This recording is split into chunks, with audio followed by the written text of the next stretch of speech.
Welcome to StockMarketFunding.com.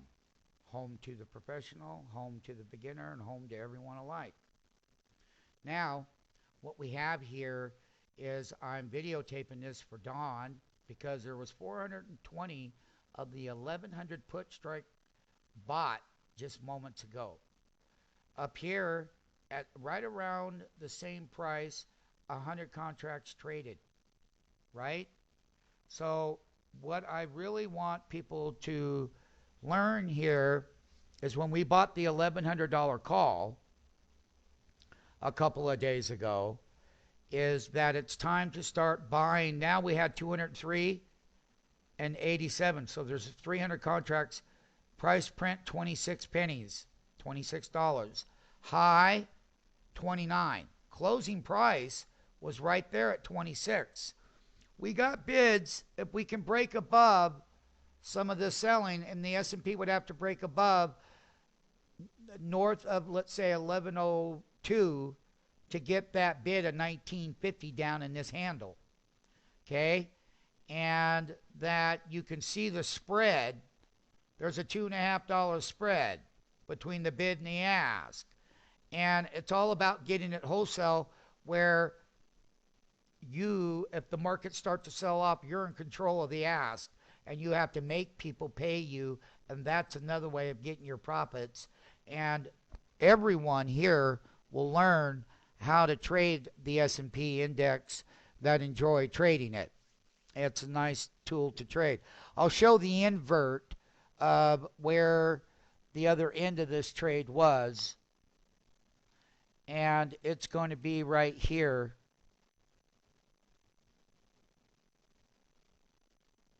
I'm going to put it in your level 2 here in a moment.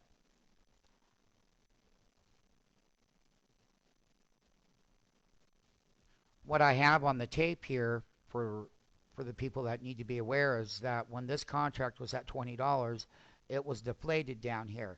This was that 1080 when that last round of selling last week, we were putting that bottom on the floor not this Friday, but a week ago Friday. And then throughout this week, we've carried that up to 41.20. But right now, the bid is 36.90 and the ask is 40.70. That's wide. That's like the Grand Canyon. And basically, they're very illiquid today, but they've had a move. That means that this guy is trying to catch that contract because he thinks that that's a pretty good price from 41 and 41.20. Well, the thing about it is they're taking premium out, and we're not even moving much.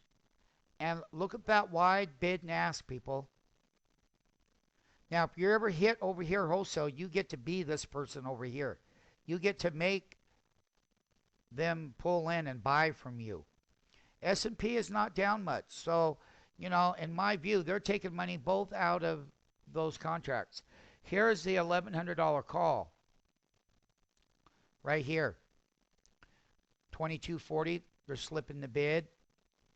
They were buyable over here at $10. They've had a nice move on the 1100. Bam. Inflated to the deflated zone relative to what the indexes are doing. Okay? So basically, the bid on this right now is I'm going to slide this bid right here clear down to, if I break higher on the S&P, I'm going to slide my bid to 1350 right here in case we get a late day breakout here. I'm down below the market with the limit order at 1350. There's also another bid at 1460, and I'm not going to put, there is a market at 1570. You can see how wide that is between the bid and the ask. And when you get hit wholesale, then it puts you in control. So that's the $1,100 call. The $1,100 put is also here. Here it is. Let's make sure it populated correctly. There's the put option. That's the other side of that trade.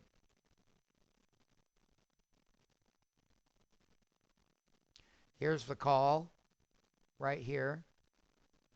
And here's the put.